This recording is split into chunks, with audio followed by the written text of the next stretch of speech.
Hello everyone. Welcome to Bad Commentary. I am your host. Let's get into today's video.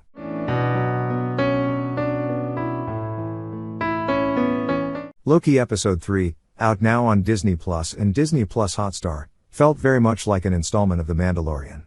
Some of that was down to the visuals, with the vast empty, albeit purple-hued, Lamentis One, the deserted mining town, and acres of loose gravel, akin to the landscapes that we regularly see on the Star Wars series that harkens close to the franchise's western roots. There's also the matter of the guards we see checking tickets to the evacuation vessel on Lamentis One, who is essentially Marvel's version of stormtroopers.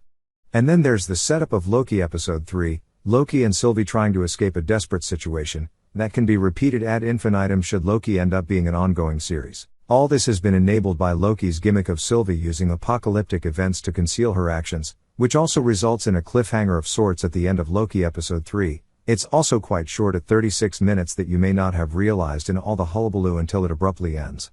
Sure, in big picture terms, Loki and Sylvie will be okay. But how will they get off Lamentis One now that the time and space traveling device temp pad is broken and the Ark spaceship has been destroyed? Before all that, Loki Episode 3, titled Lamentis, directed by Kate Herron, and written by Ms. Marvel head writer Bisha Kayali, opens by telling us about Sylvie's plans that Loki was so interested in, back in Loki Episode 2. We see Sylvie and Hunter C-20, Sasha Lane, in comfortable Hawaiian clothes at a bar somewhere, chatting as if they have been friends for years.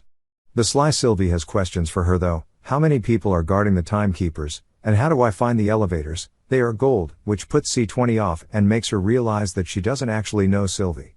Loki Episode 3 then reveals that Sylvie has enchanted C-20 and all this is happening inside her mind, sort of like on the astral plane, in Marvel terms. Loki Episode 3 then jumps to the right where we left off with the Loki Episode 2 cliffhanger, as Sylvie arrives in the Time Variance Authority to carry out her plan, kill the timekeepers. That explains the major distraction she caused in Loki Episode 2, which has taken away most of the TVA guards from their home base. As Sylvie makes her way, she gets the jump on a TVA hunter before realizing her magic doesn't work here.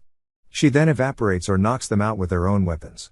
Loki, who followed Sylvie through the time door in Loki Episode 2, also arrives in TVA. He grabs his knives from the locker nearby and then confronts Sylvie. Their knife fight is interrupted by Ravonna Renslayer before Loki saves them by teleporting away. Sylvie is annoyed and immediately tries to jump back using the TEM pad but discovers that it's out of juice. She can't use it anymore until it's recharged. Loki takes it off her hands and hides it by using his magic, only for Sylvie to point out that he needs her to know how to recharge it. Meanwhile, they are stuck on this new purple-hued moon, which Loki Episode 3 reveals to be Lamentis One in 2077. A nearby planet is about to crash into it and will kill all life on Lamentis One. That makes sense, for all the places that Sylvie frequented were apocalypses, allowing her to hide herself from the TVA.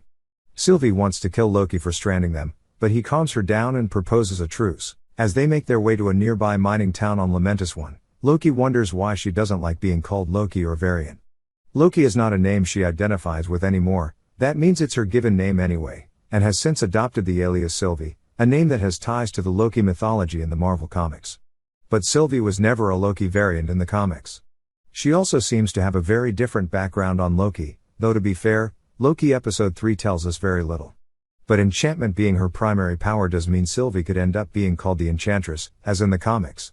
Loki and Sylvie arrive at a hut of sorts that might give them the power to recharge the TEM pad.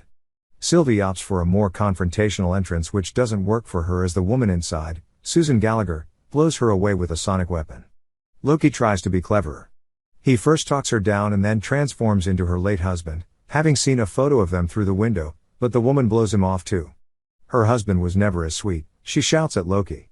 She asks what the two devils want from her, before pointing them to a train station at the edge of town that will take them to the Ark.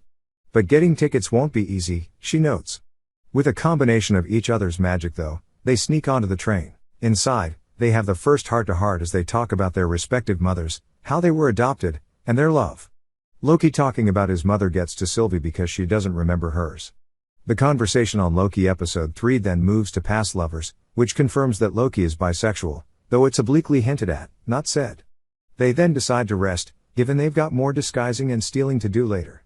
Sylvie wakes up to discover Loki without his guard disguise and singing in Asgardian openly. He's drunk. She notices a strange man leave the compartment, and she can tell that someone is going to show up.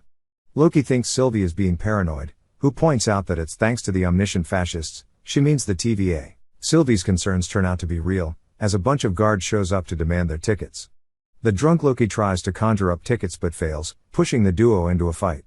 It culminates with Loki being thrown out of the train, and Sylvie jumping after him because of the tempad. She puts a knife to his throat, prompting Loki to bring out the hidden tempad. It has broken.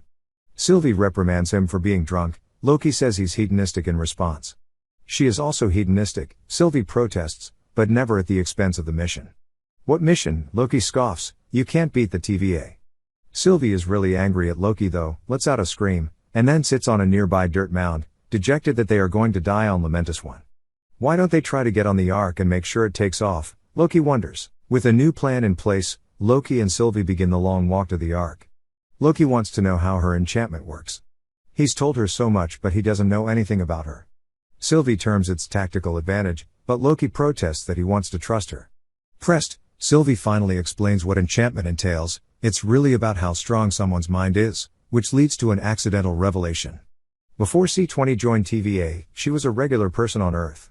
That's huge, more for Loki and the audience anyway. Sylvie just assumed he knew. Everyone in the TVA is a variant like them, which shines a new light on how we see Mobius, Owen Wilson, Ravonna, and the rest. As Loki and Sylvie get to the Ark, the Loki Episode 3 production design switches to include a lot of neon here. The spaceship is about to take off and Lamentus One's annihilation is imminent. Loki and Sylvie try to get through the guards, but it's all to no avail as the Ark is hit by planetary debris and destroyed in front of them. Loki just stands there taken aback, while Sylvie walks away. Loki Episode 3 leaves us on a cliffhanger, and that's the end of the video. Please do not forget to subscribe to my channel.